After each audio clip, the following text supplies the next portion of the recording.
everyone, you're listening to The Magic Hour. Today we're talking about the magic of the moon with Cara Kovacs, an intersectional feminist empowerment coach, and her mom, Reiki Master Teacher Michelle Barrie. This magical mother-daughter duo are here to chat with us about self-care, aligning with the energy of the moon, and standing in your feminine energy.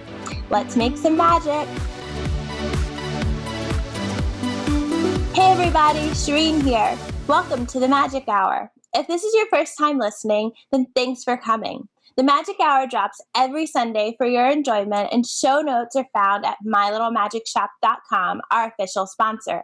Come back often and feel free to add the podcast to your favorite RSS feed, Spotify, or iTunes. You can also follow me on Instagram at mylittlemagicshop and Facebook. All links are in the show notes. Our guests today are intuitive mother-daughter magic makers, Cara Kovacs and Michelle Barrie. Welcome, Cara and Michelle. I'm so excited to have you guys as guests. Thank you so much. We're excited to be here. Yay. Coming to us from sunny Florida. Yes. So, Michelle, I wanted to start with your journey to becoming a healer. Were you always magical? I've always had an interest in the paranormal and in the metaphysical. I think as a young teenager, it might have been on the darker side of things just for power, because I think I was still very connected to not just the Scorpio, but the ancestral lineage ran towards the negative side of things. Mm-hmm. So I think that's why I had an attraction for that. And I was bullied as a kid and I wanted to feel powerful. Mm-hmm. So I did study a little bit of the occult as a teenager, and had some really strange experiences which frightened me. So I put it all aside. And it wasn't until my 20s that I became a meditator, and I started with transcendental meditation. I took the class. I went through the whole program, and I was a meditator since my 20s. And as time went on, I joined a couple of groups with this wonderful thing called meetup.com. Was really a life-changing thing for me, because there were events related to subjects that I was interested in, and I was part of this Path to Peace group. And I started getting exposure to all these wonderful teachers like Eckhart Tolle and Adyashanti and Papa G and Muji and David G and all the G's, So I was really getting an education, and I was finally learning how to let go of that ancestral negativity that I carried with me.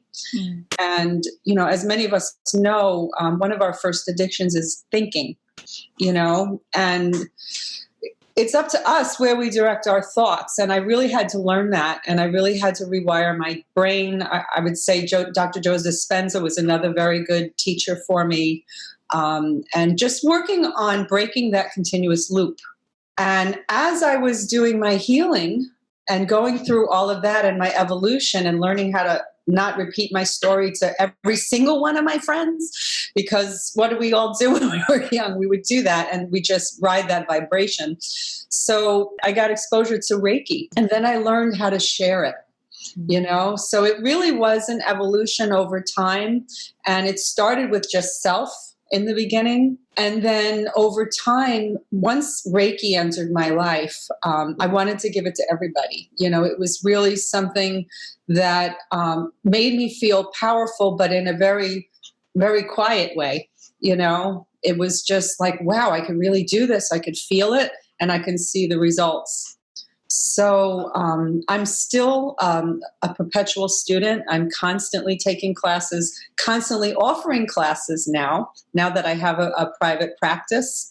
Yeah. And it's just been a wonderful journey for me, because between doing the Reiki and not just reading cards, because I read all kinds of divination systems, and doing, fortune telling and mediumship, and just offering whatever I can to help people make a stronger bond with spirit and their angels and their guides. And I think that's really what it boiled down to, was each step brought me closer to spirit. And that's been the most healing part of it all. Oh, I love that. What a beautiful story. And I really love that you share, kind of starting from this like almost darker, heavier side and kind of moving and opening up to the light, because I think that that's actually fairly common for people, like when they start to get into this type of work that's beyond the veil and like hidden and mysterious, like the first thing they think about are like witches, Right. and like they think all of a sudden you think of people wearing all black and like nail polish, which is definitely not, like isn't a full, a very great full representation of Wicca in general, but like that's normally what people will, go to, because like that's the thing that's most talked about. So I love that you kind of like talked about that, freaked yourself out, and I then did. moved on. Yep. I really, really love that. Maybe you'll share with us one of the stories if you feel like. I could if you want and have time. Yeah, I want to hear. Now I'd share it with you now. Okay. So my little group of friends, here I was in a private school. This is when I went to Brandeis. Okay. Brandeis, not the university, the private school, which is no longer open, but it was a parochial school. I'm a Jewish girl from Long Island. And I'm walking around with a pentacle around my neck. So that didn't go well with administration. But I had my little group of friends. And of course, we did the Ouija board and the seances and looking up spells. And I had a boyfriend at the time, and we decided for whatever stupid reason to create a spell against an ex-boyfriend. And he really didn't deserve it. But I was being tormented by his sisters in town because I broke up with her brother in a way that wasn't nice. It's really true. I didn't handle everything well back then. So we did this spell. And that night, that ex-boyfriend ended up in the hospital with severe abdominal distress. And I heard about it just because of, through the grapevine. And I found out that he had a nervous breakdown after that. Wow. And I don't want to take all of that on me, but he definitely got sick. And it made me realize what I was playing with, and that I didn't have any business or right to bring harm to him. Yeah. And I still to this day ask for forgiveness at times. Like I've done a lot of forgiveness ceremony over that, because he didn't deserve it. He was a nice guy. I have never heard this story. Absolutely true. With this guy. I don't really share it with people. With that guy Charlie, the one who I drove the tow truck. So he would remember that story. So anyway, that's what freaked me out, and I stopped like all my stuff that I was doing, and even my Ouija board. Got rid of everything, gave it away to a friend. And I really didn't dabble at all in any of that stuff until I was in my 20s. And it was in the light, not in the darkness. Wow. So I really did freak myself out. Yeah, I mean, what a powerful story. And it's so interesting because it's like, on the one hand, it's like you connected with this tremendous amount of power that maybe at that age you didn't understand. And then, as you got older, you're like, okay, I know for sure something about that works, but I'm only going to do it for positivity now. Yeah. So what a beautiful story. Thank you for sharing that. Yeah, and also validation, that and seeing an actual apparition when I was with my daughter at an ashram in upstate New York, I think that was like a big pinnacle as well. Yeah. So like being like, wow, this stuff is real, and so yeah. Yeah, thank you so much for sharing. So, Cara, as you watched your mom kind of, step into her magic, right? So, from what I gather, I think you had mentioned this to me, like a lot of, like you were a little bit older, not like, not a kid when she was going through this. Tell me like a little bit about that feeling. Did it excite you? Did it deter you? Were you just used to it? Like, tell me a little bit about that. I mean, I think my mom was always interested in like supernatural stuff. Like we used to watch Medium together, the show. And I have always been pretty psychic, Cancer moon in the 12th house. Mm-hmm. And like my 4th house is in Scorpio and she's a Scorpio. And for people who are listening, who are like not as adept in astrology, Cancer moon in the 12th house is like channeling ancestral knowledge and like being an intuitive channel. So I have a lot of that. Like I was also born during a waxing crescent, which if you look into the moon cycles, they'll tell you like people who are born during that time are more likely to be psychic. So like I was always seeing shit in my room when I was little. Like I would have these weird inception dreams where there'd be an apparition in the corner and I would wake up and it would still be there. And then I would wake up and it would still be there. And I could never tell if I was asleep or awake. And she would always say, tell them I wish to be made unaware of your presence. I love it.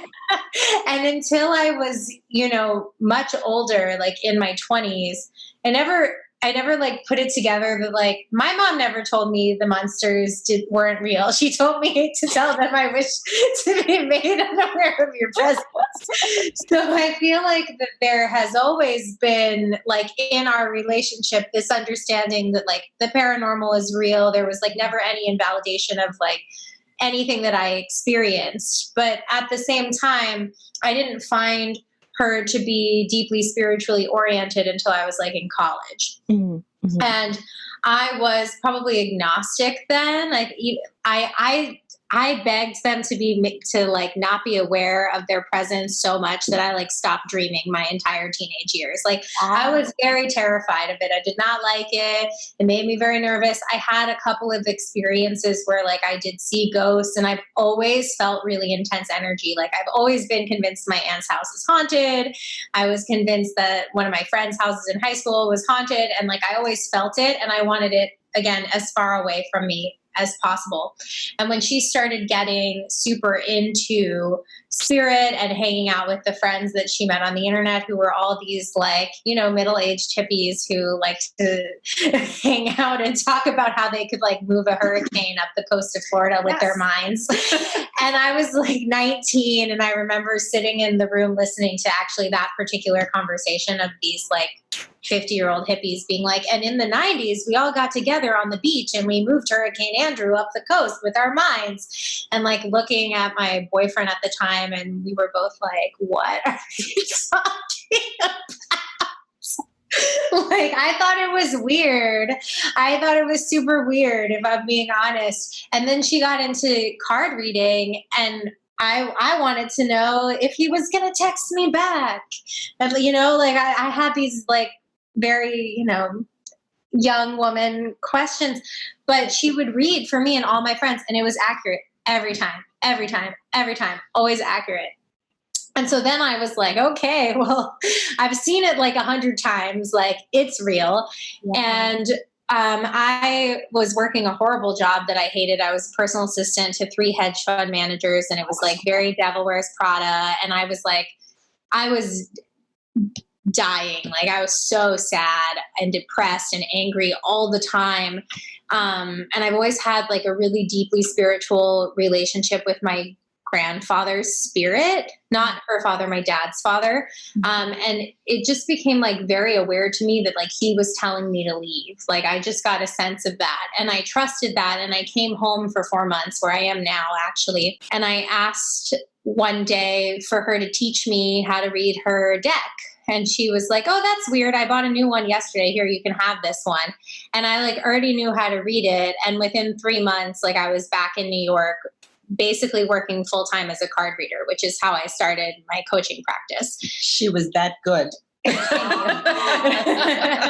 it was like really immediate. So I think that there was like, she was talking about ancestral trauma and like, obviously our magic is ancestral magic. And also on my father's side, I have this like really spiritual relationship with my grandfather, but there's a lot of trauma in our lineage. Mm-hmm. And I think both of us separating from spirituality and like coming into it in our own time gave us the opportunity to look at our trauma in a different way. I think for both of us, like we went to the same family therapist, my entire life growing up, like we really had a lot of work to do around like looking at abuse that happened before we could wield magic in a way that was integrated. So I feel really grateful that it happened the way that it did. And of course we believe in divine timing, so it wouldn't have had it any other way. Yeah. Oh, I love that. Wow, that's so beautiful. I love that you guys touch on, so many points of like finding ways to heal together. So you did have your separate journeys, but then it seems like you vibe off of each other as you're both growing, which leads me to my next question, because it's just so beautiful to see such close support while going through these like very spiritual and individual transitions. Like, did you guys do a lot of you mentioned you did readings and healings for each other, but was there anything else that you really you shared? So your mom taught you about card reading, was there anything else? Well, she attuned me as a Reiki master. Okay. And she's also, I gotta hand it to her. My mom she called herself like a forever student. I am if I'm super interested, I will pay attention with supreme acuity. Otherwise, it's very hard for me to focus on things. Yeah. And she will she has a toe in every pond. She has taught aura reading classes at her house and tea leaf reading classes, and she just wants to try every modality. Now she's incorporating charms. She wants me to learn how to read all 52 cards in the deck. I've never actually learned tarot. And I think we have 76 cards. 76 cards. I was talking about Lenormand. The playing cards. Ah, yeah. But I think we have different mediums that have spoken to both of us. I love astrology, and I've been trying to force her to understand astrology, and she wants me to learn how to read a grand tableau, and I've been sort of resistant. So I think we have our own practices too. Yeah, astrology for me is Greek. It just doesn't stick. I don't know what it is. If you ask me now what moon what's my rising moon, I don't know. She's a Pisces rising Libra moon. She's told me this at least 50 times. I don't remember. And I'm when she was trying to teach me how to read tea leaves, I was I see a flake. I don't understand. But it looks like a bird. So I think that there is definite differences. I love it. Oh my God. I wish I could be at your dinner table and just observe, hear the conversations that you guys have. They're probably so evolved and magical and beautiful. I love it. I love when our friends come over because they become my child. Yeah, because all of my friends come over for tea reading class, and we have finger sandwiches. It's really cute. I love it. Oh, I love it so much. Okay, so based on my research, Michelle, it sounds like now I'm hearing you focus on lots of things, but Reiki seems to be Reiki and card reading tend to be your bigger focuses. And then Cara, you focus on Reiki, Tantra, and astrology, just based off of my research, trying to condense it. But both feel like they have some connection with the moon. So how do you guys use the moon as a part of your practices? Do you guys do any sort of moon rituals, or, how do you incorporate the moon's energy? So I do have a daily practice where I connect with spirit every morning, but I tend to acknowledge, I tend to acknowledge the new moon and the full moon. Mm-hmm. That's just something that, because I'm not an astrologist-minded person, but those two parts of the month seem to stand out for me, because I definitely want to be letting go of whatever it is that I need to in order to make space for what it is I want and need. Mm-hmm. So I do have that practice in my life. But, in terms of relating the moon to the tarot deck, and what's interesting is I put a spread every morning for the daily read for everybody on my page. And the moon showed up today. And our nation is going through so many problems. And, the moon, it affects our mood. It affects our fear level, and it creates things like illusions for us. Things are not always exactly the way they seem. So with all of that, not knowing, so to speak, of what's to come in tarot, we're supposed to forge ahead anyway. We got to feel that fear and move on. Mm-hmm. And that's really important. It's whatever is going on in your life, you can use that intuition, that intuitive aspect of the feminine moon to help clear that uncertainty. And even if you don't have all the answers, move on. Don't stay stuck. You have to move on, even if you don't have all the answers. Yeah, I love so much that you said that, because I pull a card for myself. Well, I pull from 4 different decks every morning. It's like a whole thing.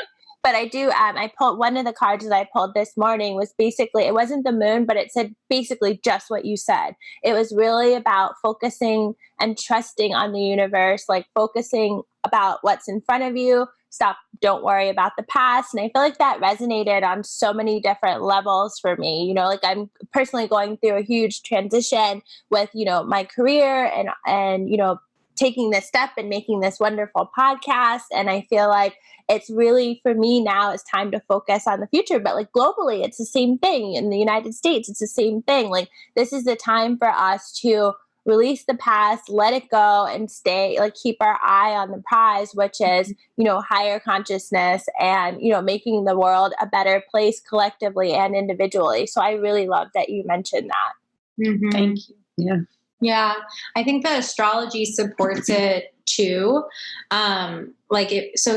The Pluto transits a sign for 12 years. So it's a generational planet and it marks the signature of a generation. Mm-hmm. And right now we have Pluto in Scorpio, and Pluto is not in Scorpio. I'm Pluto in Scorpio.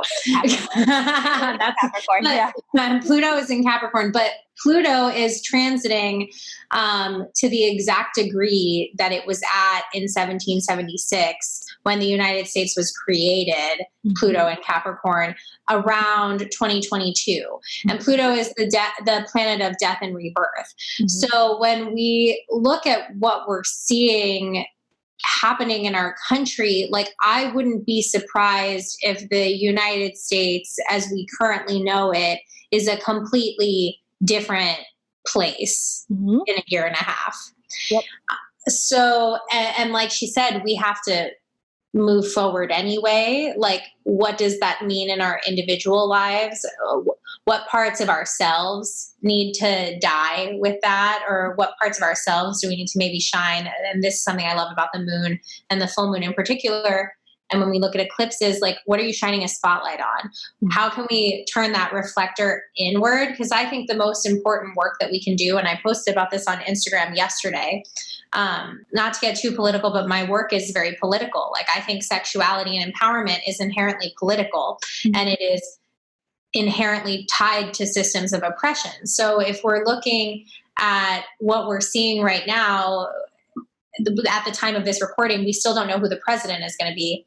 Mm-hmm. But there are 70 million people in this country almost who still voted for Trump. And that's a problem. Mm-hmm. That's a problem, whether or not we have a blue outcome of this election. Mm-hmm. And I watched a political video that was like, well, I have no idea what to do about that problem. And I actually think that spirituality is a really great place to find an answer, because what you do about that problem is your own work. You look at your shadows, you turn the spotlight inward. Where is my inner misogynist? Where is my inner white supremacist? Where is my inner settler colonizer ideology? Where have I been indoctrinated into systems of oppression because I inherited them? I inherited the Electoral College. Mm-hmm. I also inherited the trauma that we were talking about, that we've worked through. And if I can do my own work to look at the divisiveness in my own heart and do something about it, and we all do that, that's the ascension of consciousness. That's how we make collective change. And that's really powerful. Yeah, preach, girl. I'm with you on that. Sure. I think that's definitely so well said. And so I have two thoughts on that too. If I remember correctly, the United States moon is also in Cancer. And I think that at some point we were starting to oppose that. So I have to double check. But if I remember correctly, because the Capricorn Cancer, so you think about that too. And I feel like going back to this thought about the moon, like the United States is going through an emotional change, you know? So I think that that's definitely really, really important. Like as a country, we are going through a huge transformation. And like Pluto is the planet of transformation. So, and like you said, I think that the only way that we can tackle that as individuals, like being willing to look within, understand our own shadows and tackle those shadows. Like we can't keep pointing fingers like, oh, the government, oh, like this person, oh, that person. We have to like all own that and really just try to understand and heal it and like come to each other with compassion and love and, like a sense of understanding. Like this divisiveness stuff has to stop. Like it's not helping us. It's not pushing us forward as, as a country or as a world, because collectively, like the world is going through it right now. That, like this virus, I feel like it sent us all to our rooms to go think about what we're doing to the planet. I love that. Yeah. Like I think that that this time period really marks a huge transformation, and also like a sense of questioning, of us as, humans. Like, are we even worthy of still being on this planet the way that we act? Like we're not acting so good right now. Yeah, I agree entirely. And I think that spirituality, when we separate it from toxic positivity and white supremacy, because so much of modern spirituality is like white people taking traditions from other countries and then commodifying them. And so I think it's really important, like for people in the wellness industry, particularly since I'm a white person, to be like extra vocal about the fact that like find out where the things that you're practicing come from, like find out where the things that you're buying are made, like support the indigenous populations who are creating the things that you're using to practice your rituals. We can practice reparation in our spiritual practices, and it's the most important place to do it, because otherwise it's like not helping anybody if you're buying something that's not sustainably sourced to use it to try to evoke love and kindness for the earth. Like that's very hypocritical. I think, and I definitely think that that's a great point. And also inclusion, like I think that as, especially like as a Black woman, like when I first started working in wellness, like I don't know if it was like actually very warm environment for me, so like even just talking with other healers and connecting with other healers, like there was a sense of like a wall between us. And I'm like, but we're doing the same thing. We love the same thing. Like our hearts are in the same place. Like, why wouldn't you want to develop some sort of closeness? And I think that it definitely is an opportunity for all of us. So like, we all no matter what level, or like, the people that think that, like I'm spiritual and I'm great, you still need to look at your stuff. Everybody, like we are constantly, like also like Michelle said, like we're constantly all learning. Like some people are more proactive about it, some people, not so much, but either way, like you don't ever stop learning. When you stop learning, it's time to die, like it's time for you to leave. So like we all have something new and wonderful to learn from. Going back to the idea of the moon, another reason I really wanted to talk with you ladies about the moon is because the moon really governs motherhood, mothering, nurturing, and feminine energy. So I know you guys both, you had mentioned this a little bit earlier about, really working on ancestral healing. So like can you first just, explain a little bit more about what that actually means, and then just talk about, any practices that you guys use to uncover like anything, all of your own individual healings. If you could give some examples, I think that would just be so wonderful for people, as I feel like this is now a new buzzword and people keep talking about it. And I feel like y'all would be perfect to explain. Well, I have an awareness of the feminine lineage that I come from. On my paternal side, my birth father, I'm adopted, but I know my family. So my birth father was a spiritual man. He was also the perpetual healer. He was a very calm, peaceful man who studied the Tao, taught Qigong, Tai Chi. He did Chinese herbal medicine. So he was constantly in the light and, a wonderful spirit. But on the feminine side of my family, I can go back from my mother, my grandmother, and my great-grandmother. All three of them were very dark, very mean, very harsh, very abusive, very stuck. So once I realized what that was, I needed to detach from it. And some of the things that I did, one was meditation, because I was learning how to detach from my thought processes. But I really had to learn how to rewire my brain, because I did have that same tendency. When I look back at even videos of when my kids were small and what my tendency was, how I spoke to them, how I could be 0 to 60 and have that same quick to go to the negative. I really had to make that something that an awareness in myself.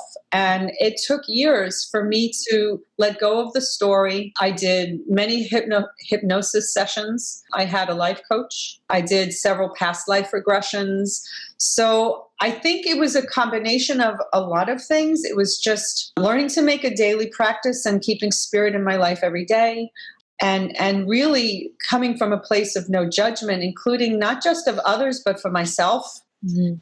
And coming up with forgiveness ceremonies. I've done lots of those. I used to have Reiki circles here, and I used to go to drum circles every month. So so I really I threw myself in the community of people who are all doing this work and would surround myself with this. So over time, I wouldn't say that I'm perfect, but I'm not a negative person now. Mm-hmm. And I see the difference when I speak to my birth mother of how far I've come. And it's sad because she's 72 and she's in the very same place from when I met her at my age of 18. Like she's maybe even worse. She's probably worse, because as you get older, you become an exaggeration of who you are, and if you're nice, you get nicer. If you're nasty, you get nastier. And I only see that because I work with the elderly. I'm a physical therapist by day and a witch by night. So yeah. That's so interesting. Was there like a moment that you can recall where you were just like, wait, I don't want to be like this woman? I knew that from the very beginning. Yeah. My relationship with her is very ambivalent. I'm still struggling. And actually, she's keeping her distance now, which I'm totally fine with. Pretty much interacting with her is pretty much just being silent and listening to her talk for 2 hours about everything and anything that bothers her. Mm-hmm. And she will go on and on and on. And you might get a few words in. You might, right? And we all have a relative. But Cara has actually experienced what that's like. It's very challenging and very draining. She is an emotional vampire, and it's all about her. And I think that this is what is really powerful about ancestral healing. Mm-hmm. So when we say ancestral healing, it's not about having the best possible relationship with people who may have raised you or are your ancestors, or who are their blood related to you. It's about bringing conscious awareness to the inherited patterns of trauma that you don't want to perpetuate. Mm-hmm. So, and in that place, you often get to find forgiveness. You can say, like, I forgive that you're like this, and have a boundary around how it is most easeful for me to lovingly communicate with you. Mm-hmm. And I think it's interesting too, because we have such a unique family lineage on both sides. Like, our family is very intersectional. My mom is a child of adoption, so we had her birth family and her adopted family. My brother is adopted.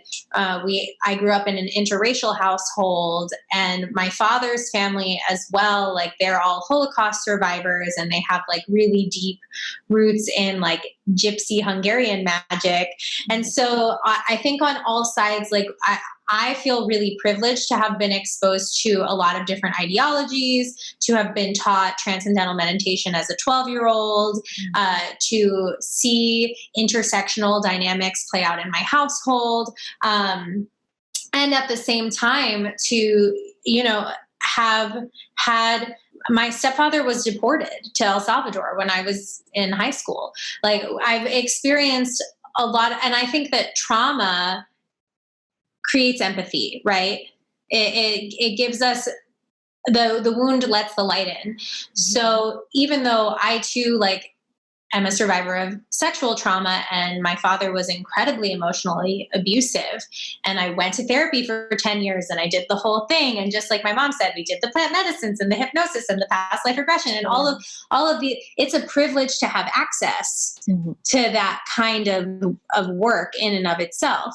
But when I think about ancestral healing, it's about bringing conscious awareness to being more than your story, to saying, like, even if somebody did something very horrible to you, they also have trauma. They also have wounding that they can't bring conscious awareness to. And then you get to decide. And I think uniquely in our family too, it's so much made up of chosen family, of like adoptive family. And there are so many people with so many different ideologies. We've really had agency to make those conscious choices of like, this is the space I have with which to be able to connect to you in a way that feels safe and supportive to me. And in the habits that I have discovered I've inherited from you by bringing my conscious awareness to them, I'm going to do something about it where you did not.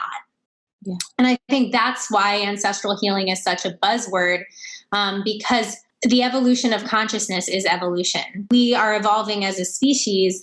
And so our conscious awareness to say, hey, marriage used to be an institution about property. And also we used to think about women as property, and we don't do that anymore. But where do we still like limit the expression of women's power because we did inherit the belief system that women were property over and over and over and over and over again. So each generation has made a slightly different choice. And now in 2020, queerness is celebrated and gender diversity is celebrated. And we have a very different relationship to what it means to be a woman if we're lucky enough to live in a part of the world where that kind of language is celebrated, and that's not everybody. So we still have all of this work to do. And ancestral healing is for everyone, and you don't need to have access to a ton of different healing modalities to start to do that work. I think the easiest way to start to do that work is to say, what are the stories that I have been told are true about me, and are they true? And if I don't want them to be true, what story would I write if I could be the architect of my life? And just start there. Yeah, I love that. What a wonderful explanation and breakdown. Thank you for that, Cara. And then Michelle, I just want to like applaud you. I don't know, that might not even be the right word, but like to go from, a mom who is, just heavy energy and negative and like didn't really set a very great example as to, how to live life in a very positive and uplifting manner, to then make so many changes within yourself and like make a conscious effort to become better. And then having Cara and being able to share with her and sit with whatever trauma she has gone through, and be able to support and help her through that in such a magical way. It's just like, it's so beautiful. So I want to like commend you for that and applaud you for that, because I think that, that's such a wonderful example. And I'm sure that Cara, if you decide that you want to have children, I'm sure that it's even going to continue to like, bring this line of energy just like up, so that, your children's children will continue to become more and more evolved. And I feel like this is just so beautiful, like seeing that happen. Oh, look at that little one. She wants jumping up here. I think that that's what people forget about ancestral healing, is that it's also descendant healing. It's like, if you heal your ancestry, you heal the future. If we decide that we want to like stop using oil and start using green energy, it's the same thing. We shift. Something that you had said earlier, and just with us on the topic of ancestry and adoption, I was rescued. I feel that the universe came forward and said, this child is not going to grow up in the same lineage with these family members who were very dysfunctional and abusive. And I was put in a household where It was a typical suburban household. It wasn't perfect, but I had a mother who was loving. My mother is a nice woman. Mm-hmm. And I grew up with a nice mom. She really was nice and still is. She's still alive. She's hilarious. Yeah. So you can't escape your ancestry. Mm-hmm. Mm-hmm. That cellular memory, I was inside my mom was inside my grandma, and so on. That cellular memory is in there. And if you see these tendencies within yourself, then you know there's work to do. And that first step is acknowledgement, having a conscious awareness of what is happening and what your tendencies are in terms of your mindset. Mm-hmm. So that's the first step. And then you take it from there. Where do I want to go with this? How do I want to make it better? How do I want to improve? How do I want to heal? So, yeah. And I want to share, because we talked about this, but it feels so appropriate. I'm launching a year-long program about this that you're going to be teaching on.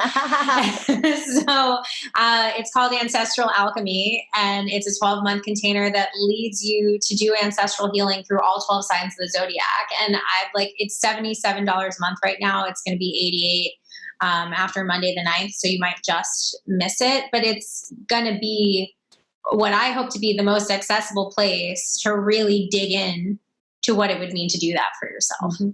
Yeah. Oh, I love that. I'm super, super excited. And I just want to add this little tidbit. I'm seeing more and more information come out that are like with scientific facts that are showing that DNA, trauma is carried in DNA. Mm-hmm. So I feel like this just, further solidifies what you guys are talking about in terms of us carrying trauma through generations. So I love that science is starting to really back this up. So this is really important for us to all collectively work on, healing individually so that we can, pass better stuff down to, the future generations. Mm-hmm. Yeah. So we talked a lot about, passing down trauma and healing trauma. And I want to talk a little bit about personal power, right? Because I feel like, as you release trauma, you kind of are stepping into this sense of personal power. Can you guys share a little bit about a time when you completely felt like you started owning your personal power? I think I had it in spits and spurts in my lifetime. Mm-hmm. I think becoming a mom was very empowering for me because I was completely responsible for this child. Mm-hmm. So I went through a period of feeling very powerful when my daughter was born. But then that levels off. You get into to living everyday life. Mm-hmm. I'm trying to think of when I felt powerful again, because I really struggled, because I had to leave her dad. And then unfortunately, I didn't choose men very well, and my next relationship was not a good one either. So I don't really think that my power was restored until within the last 15 years of my life. Mm-hmm. I'm going to say that, I think I was just, even though I was dabbling in, meditation, I know that my employment, the things that I did for work, definitely made me powerful because I was a mommy and me teacher and a child entertainer, and that's when I felt like I was stepping into me. I got to sing and play and entertain, but I was really good at it. Mm-hmm. I wasn't just, my classes were always booked. And so I had that.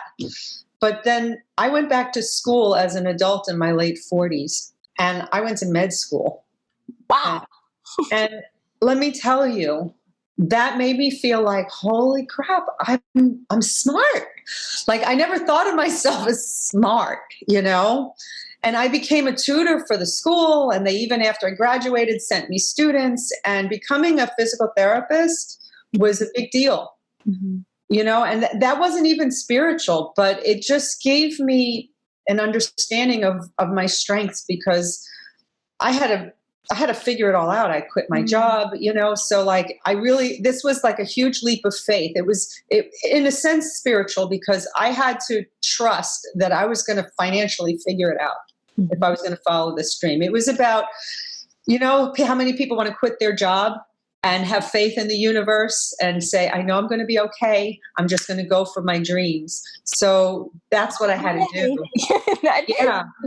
So many people are going through that now because of what's going on. It's like they just need to have faith. Can I be an entrepreneur? Can I follow this path and actually make it, you know? So I was very empowered in that. And I have not stopped empowering myself. From the moment I went back to school, I have continued to study different things. As soon as I finish one thing, I'm already learning something. I'm just very hungry right now. Yeah. So I'm just gobbling it all up. Yeah. So. It's been really cool to watch because I think I'm a Cancer moon. I've always been like a mama's girl. She likes to tell the story of like, when she was driving, when I was an infant, I would pull her face to look at me while she was driving. Or talking to me. I wasn't allowed to look away. I've always been very attached, okay? I've always been very attached. But I think like I always also in my attachment felt this like sensitivity that I felt like she had a really hard life. And like I remember when she graduated from college and I like was like blubbering at the graduation. She looked very cute in her little cap and gown. It was a very beautiful day. But like, I think seeing her step into her power has been really cool to be able to witness as an adult, like watching her bring that consciousness in. So I just wanted to like recognize that. Oh, I love that. That's beautiful. And I love that, you know, like you shared that there were times where you didn't feel like you were in your personal power. And I think sometimes people like, especially sometimes I hear healers that like make it seem like everything's great all the time, you know, like, but I feel like that's not true. Like it's very realistic. We're all going to go through moments where we don't feel, you know, completely in our power, but then we're going to go through these magical moments. And also, like you said, Michelle, like I think that there has to be effort to it, right? So like you learning seems like it's a huge connection to you feeling, you know, really in on your personal power. And I think that like you figured that out and then you just keep doing it and keep going in. That's how you're able to maintain it. So thank you so much for sharing. Thank you. Cara, what about you? I think like astrologically, when I came out of the womb, I felt really powerful. Like yes. I'm like, yes, she was the boss. Like my midheaven is in Aries. I'm a Leo rising. I have like 4 planets in Leo. Like I've always thought that what I had to say was important. Like I was like the kid in 2nd grade that it's like the teacher hadn't finished the question and I was already like waving my hand. Like I've always been, and I think that that's like the shadow of Leo too, right? It's like what's annoying about Leo is like, okay, like give somebody else an opportunity / maybe shut up. Like,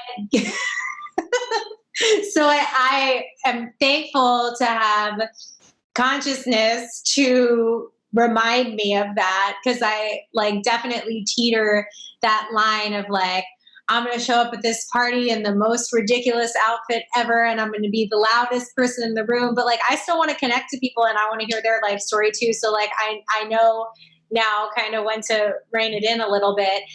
And it's the thing that I like most about myself because I think it's funny to be this way. Like I am feeling entertained being in this incarnation in this body. So I think like I have always had that in me. I also think that there have been times that I felt really disempowered, you know, in my abuse narrative. I have felt disempowered.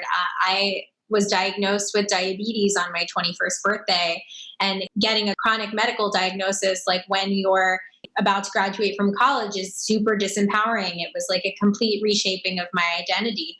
I was in a queer relationship in college and I was like deeply disempowered. I didn't want anyone to know. And so I think it's interesting when we talk about empowerment, and one of the reasons I think I teach empowerment to clients is it is something that I've always inherently had. And if I look at the things that have disempowered me in my life, they come from other people's stories, which is why I'm so passionate about helping people alchemize and identify their stories, because we are more than our stories. We are our inherent essence. And even though mom was saying, you know, that she didn't realize that she was smart until she went back to school, and she's always been smart. And I think that that's like a Pisces rising Scorpio thing. And I've got like the Virgo Leo, like, I know I'm fucking smart thing. In both cases, it was the external circumstances that were telling us that we weren't powerful, and how we processed it was like through our astrology and upbringing and ancestry, etc. So I think like every person has the potential to access the deep inherent truth that we all have sovereignty, divine right and power over our magic, over our spiritual connection to divinity, over our bodies, over how we interact in community. And it's the external stuff that either pushes us to forget or construes ideologies so that we don't believe that about ourselves. And the way that I have like always reconnected in times when I have experienced disempowerment or hardship or pain, it was through spirit. I love that. Wow, I love that. Oh, what a powerful way to kind of start to wrap this up. Okay, so I do have a really random question. It's for you, Michelle. And I read on your site that you do Leonard readings. Lenormand. Thank you. Lenormand. Yes. Lenormand is actually the right. I have just learned in all the years that I'm doing this divination, it's actually Lenormand. I was emphasizing the wrong vowel. I should know my own language. So yeah. What is it? I've never heard the term before. So I was like so curious. I was like, oh, this is one I've never heard. First of all, I love tarot. I really do. Mm-hmm. But I am a Lenormand queen. That is truly my love. It comes from Germany, but it's named after a French woman who was like the Jean Dixon of the time in the 1800s. It started around the same time as tarot, mid 1800s, and it went through various changes in terms of how many number of cards. But the standard deck is 36 cards. But a lot of decks have expanded on that, and there are more. But the symbols are not so esoteric. They're very basic.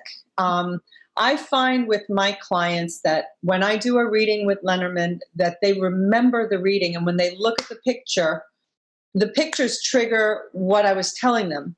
Mm. And it's so much easier for recall that, and it's just so on point, so direct. I mean, my prediction, I'm almost never wrong. And what we need to realize with psychic divination is that, you know, the superconscious, where spirit is trying to connect with us, has to get past our subconscious. Mm. That's the only, and the subconscious is what reads these messages. So sometimes we misinterpret, sometimes we get it backwards, you know, but a good psychic is right 85% of the time. And that's from like governmental psychics, because the government has them. They literally do. I heard they don't like to talk about it, but they do. But they're tested. I mean, there's this guy, John Vivanco, who does remote viewing classes, and he worked for the government. And he said that these people are tested, and anybody who's 85% or more accurate is very good. Mm-hmm. You know, and I do stand in that. I almost never am wrong. Mm-hmm. And, you know, that takes practice. So I think, you know, divination is a great way for anybody, the average person. You don't need to be intuitive. You can learn how to communicate with spirit through cards and get the messages from angels. These systems work. They're actual real tools. So, yeah. Yes. I'm like, yes, I love all the cards. So I've never heard about that one before. So now I'm like, do I go get a set? It's the only one I read. It's the only, I don't know how to read tarot. I have to use the guidebook, but I learned Lenormand. I know, it's hard to say it that way because I said it wrong for years. But that was the deck that I was like, I want to learn your deck. And she was like, I bought one last night. So that was the one she gave me. Oh, I love it. Oh my gosh, I'm going to look it up. For you guys, I do workshops. I teach it. Oh, I love it. So we're going to put some links in the show notes about that so that people can learn. And then also, is there a specific deck that you would recommend? You know, if you're a beginner, it's nice to buy a traditional deck that actually has the meanings written on the cards. Okay. just for the beginning, and then allow yourself to fall in love with it. The pictures on those original cards, every now and then you might find something on Etsy that is more modern looking with the explanations on the cards. But I always recommend people to stick with the original Lenormand decks, and you can tell the pictures look very vintage, very 1800s. Mm-hmm. But my favorite deck is by Ciro Marchetti, and it's called The Gilded Reverie. And the pictures are just so vibrant. It's the most beautiful, vibrant deck. It really is. So that's my favorite deck. Oh, I love it. Oh my God. Thank you guys so much. This is so wonderful. So we always end an episode of the Magic Hour with 3 feed your soul questions. So I think that you guys are, both healers putting out so much energy and love and magic into the world. But I think that it's always wonderful to share how you care for yourself. So I know you guys both shared a little bit about, your moon rituals. But the first question I wanted to ask was, are there any consistent activities or rituals that you do to maintain a sense of inner peace? Like, tell me about your daily rituals. Well, every morning I go into my meditation room and I have my spiritual practice. Mm-hmm. I can't say that I meditate every day. I have to be honest. I should meditate every day. It's connecting with spirit when you first wake up. Mm-hmm. If you wake up and and your mind is going, I got to do this, I got to do that. You're already in this go, go, go mode, and you're detached and you're not even really grounded. Mm-hmm. And to be honest, the most grounding time is when we wake up, because we just we've been in, this wonderful sleep. Hopefully it's a wonderful sleep for you. Mm-hmm. And, that's when the veil is thin for us. We actually are able to communicate with spirit through our dreams. So in that time when we first wake up, before you do anything, unless you got to have your coffee, some people do, get into that space. Find a part of the house where you can either journal. I don't journal as much. I tend to like to do my readings and put that in writing. Mm-hmm. And I pray. I pray and I call upon all my ancestors. I draw in all the beings that are sacred to me, Kuan Yin and all of them, so call them all in and ask for their help and to help me, see the signs and give me warnings and, steer me, navigate through this day. So I always ask for help. Mm-hmm. So that's my morning. I love it. Love it. I'm a big fan of sex magic. That's a great way to start the day.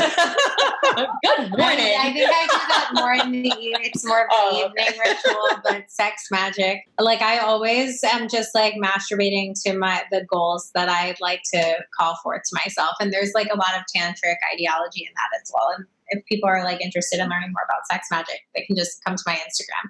Yeah, or we can have a whole episode about that. Yeah, back and talk to me all about it. About sex magic. Yeah. I also ask for help a lot. I talk to my grandpa's spirit and also the spirit of my dead cat Theodore a lot. Oh, yeah, I do. So I always ask for guidance. I pray every day as well. And then another thing that I've been like really jiving with since quarantine started that might be helpful to people is I like named my inner victim. And I like learned really what it feels like when she just is like super stuck in her story. And I basically parent her like my inner child. Her name is Sad Betty. And I'm like, oh, Sad Betty, you just like can't get out of your shit today. And I like make fun of her. And I will like talk out loud to myself, to her, being like, you're hilarious. You're mad about this thing that doesn't matter. And you just want to be so mad about it. And I find that to be really helpful. I love that. That's fantastic. I'm like trying to think of a name now. It'll come to you. I have my clients all name theirs, and I have some really good ones. Oh, I love it. Yeah. Okay, so when it comes to self-development, what are some of your favorite books that offered you guys life-changing discoveries that you think, are good go-to reads? Existential Kink by Dr. Carolyn Elliott, 10 out of 10 recommend. Breaking the Habit of Being Yourself. Breaking the Habit of Being Yourself. I was just thinking, which Dispenza book should that one? Yeah, that one. Definitely that one. And The Power of Now with Eckhart Tolle. That's a great one. Yeah. I'm trying to think if I'm reading Pleasure Activism right now. That's great. It's a good one. She's a much more of an avid reader than I am. Not lately. I'm like trying to think of like what feels really, I mean, Existential Kink will change your life. It changed my life. And I just think everyone on earth should read it. And I'm obsessed with Carolyn Elliott, who will also be teaching in the Ancestry program. I love it. I love it. Thank you. I'm like up Audible. So ever since quarantine started and I don't ride the subway anymore to go downtown, I like just listen to Audible all the time. And it's great because I used to be a reader, but I find I can't read in my house. Like I just can't sit and read. But I can listen. So I love that. I will add those to my wish list. Listen to Existential Kink on audio, anybody watching this, because Carolyn's voice is super witchy. And I think it like adds to the book to have her read it to you. I love it. Thank you. Okay. And my third and final question is, do you guys have any favorite movies that always revive your spirit? Practical Magic. Wow, that's just fun. Yeah. There is a movie that's based on a true story that is actually free on YouTube. And I believe it's called Cokeville. Mm-hmm. And it's about a school that was taken hostage I think it was in Oregon. Cokeville is the name of it. Mm-hmm. And they interviewed all the students after the film was made, but it actually, it makes you realize what's really true, that our angels and guides are there to help us. These students were kept hostage by a crazy man who was like a scientist, and he felt that he was going to kill everybody so they could be reborn. And he literally had his wife following him, and they put everybody in a classroom with this bomb, and he was going to blow up the school. And the entire country prayed on their knees. They were all praying, and it came to a point where the children in the classroom started whispering to each other, I think we should pray. Let's all pray. And for whatever reason, the husband had to go and go to the bathroom or something. He asked the wife to watch the bomb, and he said, be careful that this doesn't happen. And I forgot what it was, but the bomb went off. And everybody, it was 200 kids in this room, and nobody died except for the man and the wife. Somehow he was coming back. He died, she died. And all the children reported that they saw light bulbs coming out of the ceiling. And the angels formed a circle around the bomb, and nobody died. Wow. And when you look, I mean, it's a real movie. It's a true story. But I remember I was doing movie night at my house, and that was one of the movies, because I love bringing spiritual movies to people to make them think. And that one had an impact on me because it was real. And they interviewed, these students were now adults now, and they're like, there is no doubt in my mind. Some of them saw their grandmothers come and literally walk them out. Like even after the bomb went off and there was all the smoke, they were like, Mom, Grandma came. Grandma took me out. And they were like, some of them had never even met their grandparents. Wow. So, you got it. Yeah, Cokeville. Okay. So I think it's called the Cokeville Miracle. That's what it's called. Okay. So definitely worth watching. You will get the chills and cry by the end. Already getting the chills. Like all my hair is standing up. I love it. Yeah. Oh, thank you. Oh my God. Thank you guys so much. Again, this was just such a wonderful chat. So can you tell our listeners how they can follow you on your adventures?